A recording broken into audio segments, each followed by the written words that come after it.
नबियुल मुइनुल मुबीनुल करीम व नहनु अला ज़ालिका लमिनश शाहिदीन वश्शाकिरीन वल्हम्दुलिल्लाहि रब्बिल आलमीन। आइए एक बार झूम झूम के दरूद शरीफ का नजराना अक़ीदत पेश कीजिए और पढ़े बावाज़े बुलंद अल्लाहुम्मा सल्ली अला सय्यिदिना शफ़ीअना हबीबना मौलाना मुहम्मदिन सल्लु अलैहि सलातु व सलामन अलैका या रसूलुल्लाह सल्लल्लाहु ताला अलैहि वसल्लम। मेरी आप लोगों से गुजारिश होगी कि अगर सामने आके बैठ जाए तो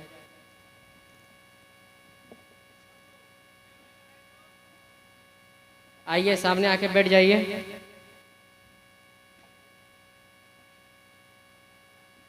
अज़ीज़ान गिरामी, आज की इस पुरनूर और बाबरकत महफिल में तरबियत औलाद और वक्त की सबसे अहम ज़रूरत जैसे हसास और अहम मौजू पर लबकुशाई मेरे लिए बाइसे शर्फ है।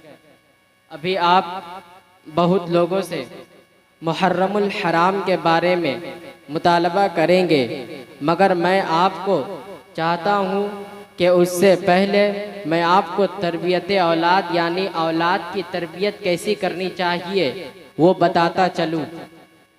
अज़ीज़ान गिरामी, आज की इस पुरनूर और बाबरकत महफिल में तरबियत औलाद और वक्त की सबसे अहम ज़रूरत जैसे हसास और अहम मौजू पर लबकुशाई मेरे लिए बाइसे शर्फ है। हजरात, औलाद अल्लाह की एक अजीम नेमत है, मगर उससे बढ़कर एक अमानत है और अमानत की हिफाजत एक शरई व अखलाकी जिम्मेदारी है। अल्लाह रब्बुल इज़्ज़त कुरान मजीद में इरशाद फरमाता है, ये कुरान मुक़द्दस वो कुरान मुक़द्दस है कि अगर अल्लाह रब्बुल इज़्ज़त इसे पहाड़ पर उतारता तो पहाड़ रेजा रेजा हो जाती, अगर इसे पहाड़ पर उतारता तो पहाड़ पर रेजा रेजा हो जाती। इसलिए रसूल करीम सल्लल्लाहु ताला अलैहि वसल्लम के जरिए हम तक पहुंचाया।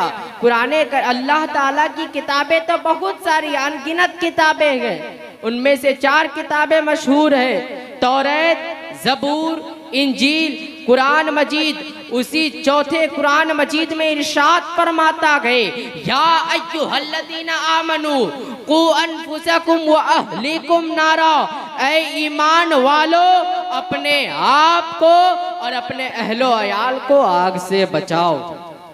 ऐ ईमान वालो अपने आप को और अपने अहलो अयाल को आग से बचाओ। इस आयत करीमा से मालूम हुआ कि औलाद की सही दीनी और अखलाकी और मुआशरती तरबियत भी हर मोमिन वालिदैन पर फर्ज है। आज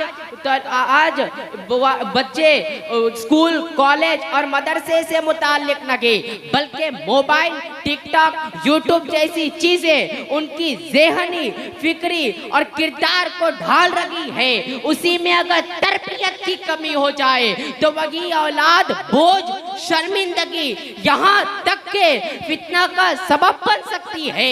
इसलिए अल्लाह रब्बुल इज़्ज़त कुरान मजीद में इरशाद फरमाता है, इन्नमा अमवालुकुम व औलादुकुम फितना, बेशक तुम्हारा माल और तुम्हारी औलाद फितना। याद रखे, तरबियत का मतलब सिर्फ अच्छे कपड़े पहना देना नहीं,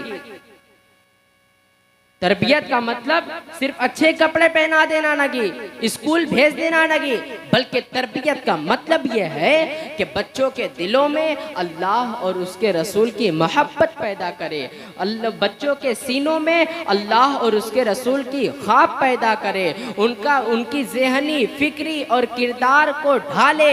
माँ बाप पर यह लाजिम है कि आपके गोद में जो बच्चा गए वो सिर्फ मुसलमान नहीं है, बल्कि आखिरी नबी सल्लल्लाहु ताला अलैहि वसल्लम के अफराद गए, वो खैर उम्मत का हिस्सा गए। लिहाजा ये आपकी जिम्मेदारी है कि आप अपने बच्चों की तरबियत ऐसी करें, उनके जिम्मेदारी ऐसी करें कि उनका मिजाज ऐसा बना दे कि खुद रब तबारक व तआला को मुखातिब करके पुकार उठे, मेरी जिंदगी का मकसद तेरे दी की सरफराजी, मेरी जिंदगी का मकसद तेरे दी की सरफराजी। मैं इसीलिए मुसलमान, मैं इसीलिए नमाजी, मैं इसीलिए मुसलमान, मैं इसीलिए नमाजी। हदीस पाक में अल्लाह के रसूल सल्लल्लाहु ताला अलैहि वसल्लम इरशाद फरमाते हैं कि तुम में से हर शख्स निगहबान है और हर एक से उसकी रइयत के बारे में पूछा जाएगा।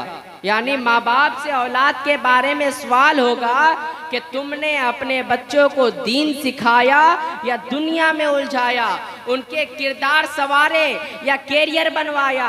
सिर्फ रोटी कपड़े और मकान दे देना तरबियत नहीं, असल तरबियत तो इंसानी अक़दार का अता करना गए। आज बच्चे डिग्री याफ्ता गए मगर किरदार से खाली है, जबान में अल्फाज गए मगर अदब नहीं है, निगाह में बुलंदियां गए मगर शर्मो हया नहीं है।